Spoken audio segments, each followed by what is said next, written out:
The champ right here, future champ right here, the Lion.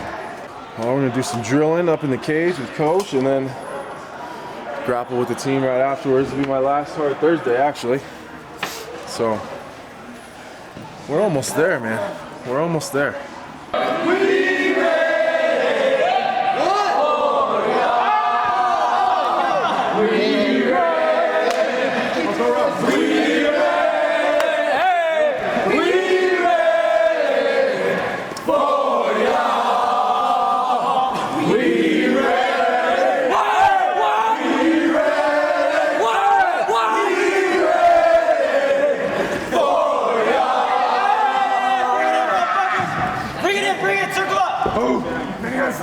All right, Factory X, what is your profession? Listen, this whole fight game is about feelings, right? If we didn't do this and make the fans feel good about what they're watching, we wouldn't have a job. When I first set out to start Factory X, I looked at what's one of the biggest things that I want to have here. And the thing that I pinpointed right away is I want to have a culture. And the culture that I want has got to be X, Y, and Z. And so I built a culture and I said, okay, these are my expectations. This is what I want. And then I went to my athletes, the few that I had at the time. I only had 4 fighters when we first started Factory X. Chris Camozzi was one of them, Chase Hackett, Nick Macias, Tony Miller. Those are people that, Chase and Chris both fought in the UFC, but the other 2 were just regional fighters and amazing kids. They are the foundation of this place, but they bought into that culture. And they said, done, Coach. And, they came and they carried the culture on that I wanted to start. And then as we grew, the athletes have remained inside that culture. And one of the things is to stay hungry and humble. The other thing is to stay consistent, stay committed, and have vast sacrifice. And so those are the things when you look at culture. These kids can't buy in because buying in means it's my idea. They have to own it. And if they own that and they own the culture and they own the things that make this place special, then they fit. And when I talked about earlier, hey, I invite these guys in to come for a week and come out and see what it's like, one of the things I want them to find out and figure out is this really the culture they're after? Because a lot of places are different, and that's great. There's a bunch of different ways to do what I do, but this is my way. And is this the right way for that athlete or that person? They have to make that decision, and I also have to make the decision, do they fit into our culture? Can they carry that on? And if they can, awesome, then I'm all in. Shit. It's none of a shit, Will. None of it. I went you can't home. do this session empty-handed. I went home. Does a carpenter go to the jaw without a freaking hammer? We're getting ready for the streets. We're getting ready for the streets. Does a carpenter go to the jaw with the street? Yeah. Then why you got your shit on? Bare knuckles. Oh, that's my shit. Bare knuckles. God. He's in the zone. He's like eyeing me like a fastball, man. Let's go, bro. Where my partner at?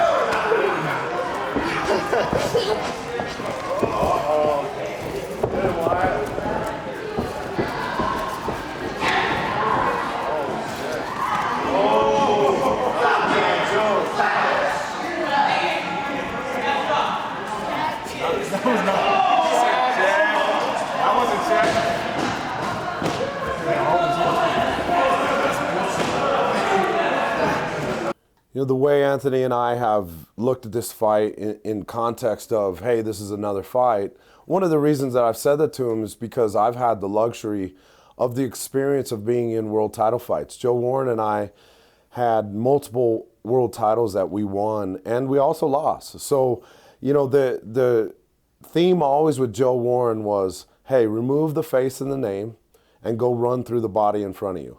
Because if you give the face and the name all this value and stock, you no longer are looking at just the body in front of you. You're starting to give stock to things that don't matter. You're giving stock to a name and what all the people say about them and the hype and the whole thing. And when you do that, you're now fighting beyond just the body in front of you. And so Joe Warren and I ran with that theme, and running from experience from that and learning from those wins and from the lessons that Joe Warren and I learned, I brought that into Anthony's fight. And I just said, listen, man, At the end of the day, you're fighting John Jones. We get it. But if we remove the face and the name from that person, he's just a body in front of you. Let's go run through that body.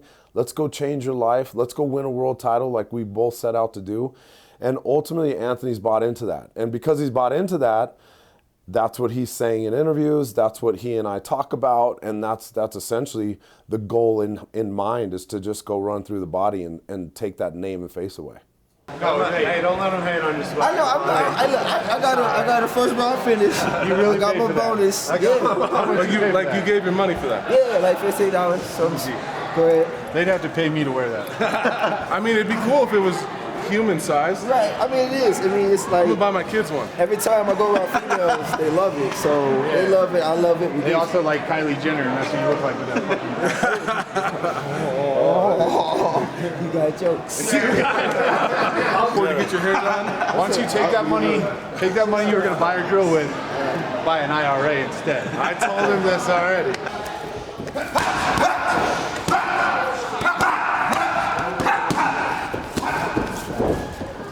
I don't know where it came from, but all of a sudden Chris Camozzi is a hitter.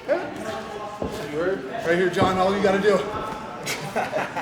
This is not just about a talented athlete, it's about the person, you know, and I tell these athletes all the time, my number one job is to help them be great people, so world champions in life. My number two job is to help them become world champions in fighting.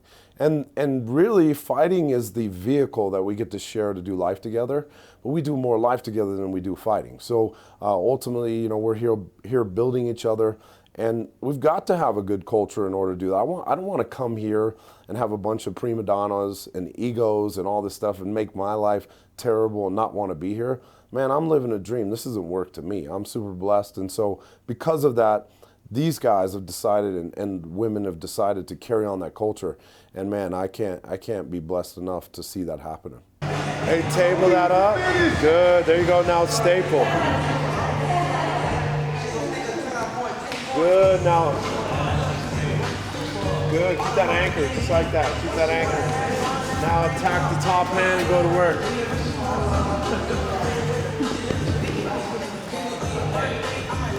Good job. Keep that anchor, and go to work again. Oh, okay. So all the ladies you got. So everybody was hating on me. Well, not everybody. All the males who ain't wearing. They hating on my bag, but they got a fanny pack, which in Australia means a bum bag. What? Not and it this also bum means bag. an ass bag. Listen. So he was traveling around with an ass bag. I looked European. Watch, make him turn around. Make him turn around. Turn around. Make him turn around. He looks like a bad bitch from behind. You know what I'm saying? You know what? Yeah, like watch. Turn around. So you find me attractive when I turn no around? homo. Is that what you're No saying? homo, bro. Oh my god. You got titties in front. You gotta protect the titties. What? That's his wife, by the way, y'all. Yeah, that's my wife. Shout out Morte. So let's say I'm in the airport and I know I don't feel like doing it. Did he say explain? He did say explain, right? And I know I need to hurry up and do this. You know, I can just quickly do that. So you can hurry up and do this. Now once you get done, you know. It's already coming off though. You see that? See, you agreed with me. It's already coming off though. But this is, you're right, because I'm done with the airport. And then I could rob it from you easy. How? Like watch, go back. But you're not about that life though. Oh, I'm not about that. So, life. but You're right. why are you bringing up some stuff that you don't? Well, I'm just saying we go hypotheticals. Yeah. Hypothetical. Yeah. It's life. You know what I'm saying? Right. So first thing I hop out. First time I just hop off the airplane, I get robbed.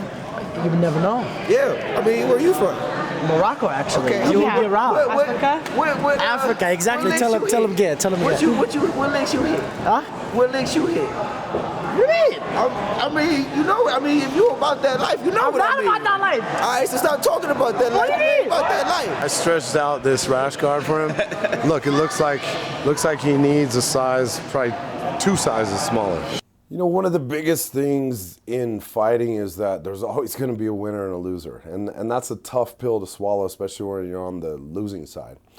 But if we've done all the work that we're supposed to do, if my athlete came in here and was consistent and committed and had vast sacrifice and they were doing everything in their power to go out there and win a fight, ultimately, if we got beat on that night, it's not that my fighter's not a good fighter. It's that the kid across from him was just better than him that day. And we have to learn from that. And one of the cool things about fighting and having a team is that we get to learn from each other on the wins, and we get to learn from each other on the lessons, right? And so the lessons we have to take and come back to the entire nucleus and group here at Factory X and say, hey, based on this last fight, here's the lessons we learned. Even in wins, here's the lessons we learned. And so to be able to share that with the team, be able to share that with the fighter, listen, at the end of the day, I'm a terrible loser. I'd be lying to you if I said that losing I can just accept. I can't. I've always, my whole life, been a terrible loser. These guys are not great losers either, right? So, but I always encourage my athletes on a daily basis. You will hear me say this a lot. Dare to take chances on the mat. Taking chances, though, are going to put you in position to fail. Failing is going to equal learning. And as long as we're learning, we're not plateaued. And it's the same thing in the cage. If these guys go out, hold back, don't take any chances, don't go in there, don't try to impose their will, and they just hold back and they eke out a weak decision or they lose a split decision because they didn't put their all in there, no one is satisfied with that. And ultimately, it's not about these guys going out and getting the acceptance of us. It's just them impressing themselves. So go out and impress yourself. When you come to practice, impress yourself. When you go into the cage, impress yourself. If you do that, everyone around you is impressed. So, you know, with the wins and losses, we just have to learn lessons from both. And ultimately, these guys can't be afraid to go out there and dare to fail, because failing's life. It's going to happen. We're going to brush ourselves off. Anthony Smith has lost before. He's in a world title fight right now. And he's lost before, though. But those lessons have taught him what he needs to know to get to the point where he's at today, to then really appreciate the journey of the wins that he's on and the ultimate chase, which is the world title. And it really enjoy the journey and just the whole thing where, man, you're inside the process. You're not just looking at the cherry on top.